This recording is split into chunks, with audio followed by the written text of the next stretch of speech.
سلطان صلاح الدین ایوبی سے پوچھا گیا کہ آپ مصر، شام، لبنان کے سلطان ہیں اور آپ کو کبھی مسکراتے نہیں دیکھا۔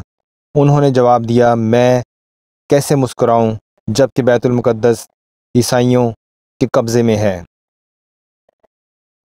نجومیہ نے بتایا، اگر آپ نے بیت المقدس کی طرف پیش قدمی کی تو آپ کی ایک آنکھ ضائع ہو سکتی ہے۔ صلاح الدین ایوبی نے جواب دیا، تم میری ایک آنکھ کی بات کرتے ہو، میں اللہ کی قسم کھا کر کہتا ہوں کہ اگر میں بیت المقدس کی طرف پیش قدمی کروں گا پھر بے شک مجھے بیت المقدس میں اندھا ہو کر داخل ہونا پڑے، اور تاریخ گواہ ہے کہ یروشلم نے 88 برس تک ایک ایسے انسان کا انتظار کیا تھا جو اگر اس شہر کو ظلم سے نجات دلوا کر دوبارہ اللہ اکبر کی گونج پیدا کرے گا۔ 27 رجب کو صلاح الدین ایوبی نے یروشلم میں قدم رکھا اور اسے فتح کیا۔ انگلستان سے رچرڈ اور فرانس سے فلپ نے مجموعی طور پر 6 لاکھ کا لشکر اکٹھا کیا۔ صلاح الدین ایوبی نے تمام مسلمان حکمرانوں کو خط لکھے لیکن کسی نے بھی مدد نہیں کی۔ کیا آپ جانتے ہیں کہ اس وقت 3 مسلم خلفاء موجود تھے لیکن انہوں نے صلاح الدین ایوبی کی مدد سے انکار کر دیا۔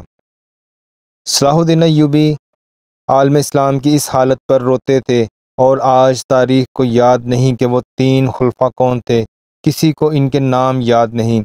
2 برس تک عیسائیوں کا یہ گھیراؤ قائم رہا اور وہ اس طرح کیموفلاج تھے کہ صلاح الدین ان پر حملہ کرنے میں ناکام رہتے۔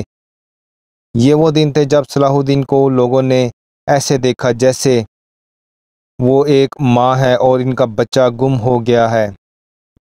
جس وقت 3 خلفاء اپنے محلوں میں سکون کی نیند سوئے تھے، صلاح الدین ایوبی اپنے لشکر کی صفوں میں چکر لگا رہے تھے۔ جب یہ خلفاء مزیدار پکوانوں سے اپنے پیٹ کی آگ بجھا رہے تھے، اسلام کا یہ رجل عظیم ایک عام سی خیمے میں وہی کھانا کھا رہا تھا جو عام فوجی کو ملتا ہے۔